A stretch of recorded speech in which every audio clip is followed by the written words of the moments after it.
Hinduism has over 33 million gods.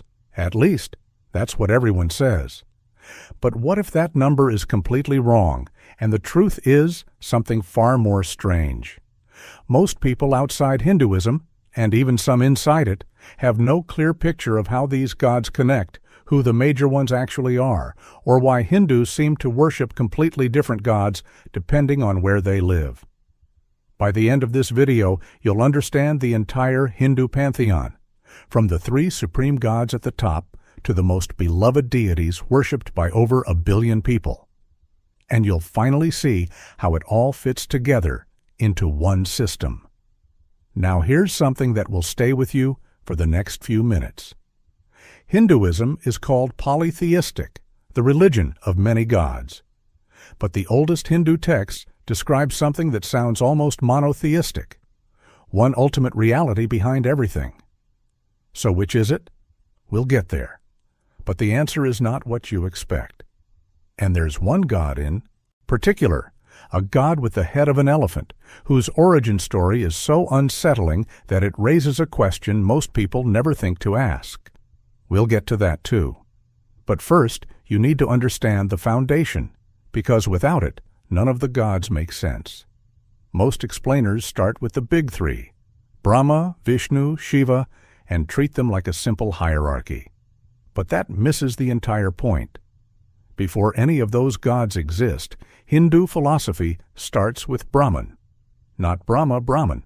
They sound the same, but they are radically different. Brahman is not a god.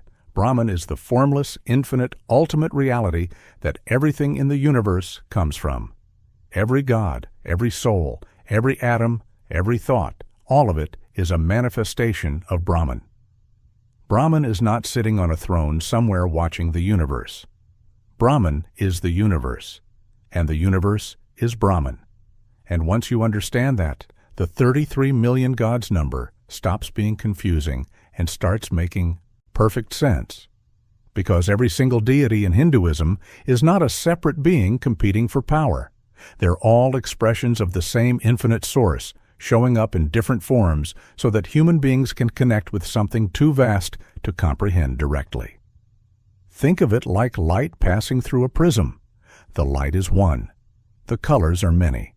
But every color is still light. That's Hinduism. If you want to understand every world religion this clearly, subscribe to Atlas of Religion right now, because what we're about to get into next is going to change how you see this entire faith. Now, let's start at the top. Hinduism organizes its highest gods into a trinity called the Trimurti. 3 gods, 3 cosmic functions: Brahma, the creator; Vishnu, the preserver; Shiva, the destroyer. Together they represent the entire cycle of existence, birth, life, and death, playing out on a cosmic scale, over and over, for eternity. Brahma is the creator. He is depicted with 4 heads, each one facing a different direction, symbolizing that his creative power extends across all of existence. According to Hindu texts, Brahma spoke the universe into being. He created time. He created the gods. He created human beings and every living thing. And you would think the God who created everything would be the most worshipped God in Hinduism. He's not even close. There are only a handful of Brahma temples in all of India. Billions of Hindus, and almost none of them worship the Creator directly. The reason depends on which story you follow. Some texts say Brahma lied during a contest with Vishnu and was cursed to never be worshipped. Others say creation is a one-time act. It's finished, so there's no reason to keep praying to the one who did it. Either way, Brahma's role in daily Hindu life is almost invisible. He created the world and then essentially stepped aside. Vishnu is the preserver, the god who keeps the universe running. And unlike Brahma, Vishnu is everywhere in Hindu worship. He is one of the 2 most important gods in the religion, and his influence stretches across thousands of years of history, art, philosophy, and devotion. But here's what makes Vishnu unique. He doesn't just sit in heaven maintaining cosmic order from a distance. When the world falls into chaos, when evil grows too powerful or dharma begins to collapse, Vishnu comes down to earth in a physical form to set things right. These forms are called avatars, and Vishnu has 10 of them. The 10 avatars of Vishnu span the entire arc of Hindu mythology. They begin with Matsya, the fish, who saved the first man from a great flood, a story that echoes the flood narratives found in Judaism, Christianity, and Islam. They continue through Kurma, the tortoise, Varaha, the boar, and Narasimha, the half-man, half-lion, who burst out of a stone pillar to destroy a demon king who thought he'd made himself invincible. But the 2 avatars that matter most, the 2 that changed Hinduism forever, are Rama and Krishna. Rama is the 7th avatar of Vishnu and the hero of the Ramayana, one of the 2 great epics of Indian civilization. He is the ideal man, the perfect king, the perfect husband, the perfect son. His story follows his exile into the forest, the kidnapping of his wife Sita by the demon king Ravana, and the war to rescue her. Rama's life is treated as the blueprint for righteous living. When Hindus speak about dharma, about duty, honor, and moral conduct, Rama is the example they point to. Krishna is the 8th avatar, and arguably the single most beloved figure in all of Hinduism. He is the divine teacher, the mischievous child, the cosmic strategist, and the voice of God in the Bhagavad Gita, the most widely read text in Hinduism. On the battlefield of Kurukshetra, with 2 armies about to collide and the warrior Arjuna paralyzed by doubt, Krishna delivers a conversation about duty, death, the nature of the soul, and the meaning of existence that has shaped Indian philosophy for over 2,000 years. When Krishna says the soul is never born and never dies, that single idea anchors everything Hinduism teaches about life, death, and what comes after. The 10th avatar of Vishnu, Kalki, has not arrived yet. According to Hindu prophecy, Kalki will appear at the end of the current age, riding a white horse and carrying a blazing sword, to destroy evil and restart the cycle of creation. The age we live in now is called the Kali Yuga, the age of darkness and moral decline, and many Hindus believe that age is already well underway. Now, if Vishnu is the preserver, the God who keeps the universe running, then there has to be a force on the other side, the force that tears it all down when the cycle is complete. That's Shiva. And Shiva is not what you expect. In the West, destruction sounds negative. It sounds like evil. But in Hinduism, destruction is sacred. Nothing new can be created unless the old is dissolved. Shiva doesn't destroy the universe out of anger. He dissolves it so it can be reborn. He is the necessary ending that makes every beginning possible. But Shiva is also the great ascetic, the god who sits alone on Mount Kailash in deep meditation, covered in ash, disconnected from material desire. He is the yogi, the renunciant, the god who shows that the path to ultimate truth requires letting go of everything the world tells you to hold on to. And then there's Shiva Nataraja, the cosmic dancer. The image of Shiva dancing inside a ring of fire is one of the most iconic symbols in all of world religion. That dance represents the constant cycle of creation and destruction happening at every level of existence, from the birth and death of galaxies down to the atoms vibrating inside your body right now. Shiva's family is its own universe.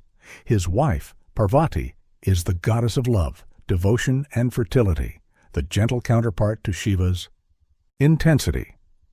But Parvati has other forms. When she becomes fierce, she becomes Durga, the warrior goddess who rides a lion into battle. And when Durga's fury reaches its peak, she transforms into Kali, the dark goddess of time and death, depicted standing on Shiva's chest with a garland of severed heads around her neck. Kali terrifies people who see her from the outside, but in Hinduism, she represents the ultimate destruction of ego. She doesn't kill bodies, she kills illusions. And then there's their son, the god with the elephant head. The story goes that Parvati wanted to take a bath, so she created a boy out of clay and turmeric paste and breathed life into him. She told him to guard the door and let no one pass. When Shiva returned home and tried to enter, the boy, not knowing who Shiva was, blocked his path. Shiva, enraged, cut off the boy's head. When Parvati discovered what had happened, her grief shook the cosmos. Shiva, realizing his mistake, sent his followers to bring back the head of the first living creature they found facing north. That creature was an elephant. Shiva placed the elephant head on the boy's body and brought him back to life. That boy became Ganesha, the remover of obstacles, the god of beginnings, the deity that Hindus pray to before starting anything new. A business, a journey, a wedding, an exam. Ganesha comes first, always. The elephant head isn't random symbolism. The large head represents wisdom. The big ears represent listening more than speaking. The small mouth represents talking less. The trunk represents adaptability. It can uproot a tree or pick up a needle. And the story itself carries the deepest lesson. Even the gods make catastrophic mistakes, and true power is found in having the humility to make them right. If stories like this fascinate you, make sure you've hit subscribe and drop a comment telling us which god you want a full deep dive on. We read every single one. Now, beyond the Trimurti and their families, there are goddesses who stand on their own as some of the most important figures in Hinduism. Lakshmi is the goddess of wealth, fortune, and prosperity. She is Vishnu's consort, and during Diwali, the festival of lights, millions of Hindus clean their homes, light lamps, and pray to Lakshmi, inviting her blessings into their lives for the year ahead. Lakshmi is depicted standing on a lotus flower with gold coins flowing from her hands. But her wealth isn't just material. She represents spiritual abundance, the richness of a life lived in alignment with Dharma. Saraswati is the goddess of knowledge, music, and the arts. She is Brahma's consort and is depicted dressed in white, sitting on a white lotus, holding a veena, a stringed instrument, and a book. Students across India pray to Saraswati before exams. Musicians invoke her before performances. She represents the idea that knowledge and creativity are divine gifts, and that the pursuit of learning is itself an act of worship.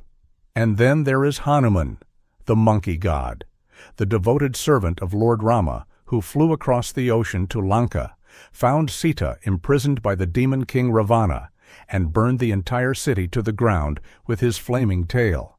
Hanuman is the embodiment of loyalty, courage, and selfless devotion. He had the power to move mountains. Literally, there's a story where he carries an entire mountain through the sky, but he never used his power for himself. Everything he did was in service of Rama. In modern India, Hanuman is the god of wrestlers, athletes, and anyone facing a battle that feels impossible. And that's the system. Every Hindu god, from Brahma the creator, to Vishnu the preserver, to Shiva the destroyer, to Ganesha, Krishna, Rama, Lakshmi, Durga, Kali, Saraswati, and Hanuman. All of them are expressions of one ultimate reality. Brahman. The gods aren't competing with each other. They're different faces of the same infinite source appearing in the forms that human hearts need most. The warrior gets Krishna on the battlefield. The student gets Saraswati before the exam. The grieving mother gets Parvati's compassion. The one facing impossible odds gets Hanuman's strength. And when you see it that way, Hinduism stops looking like chaos and starts looking like one of the most elegant spiritual systems ever created. Not 33 million competing gods. One infinite reality, wearing 33 million faces, each one designed to meet you exactly where you are.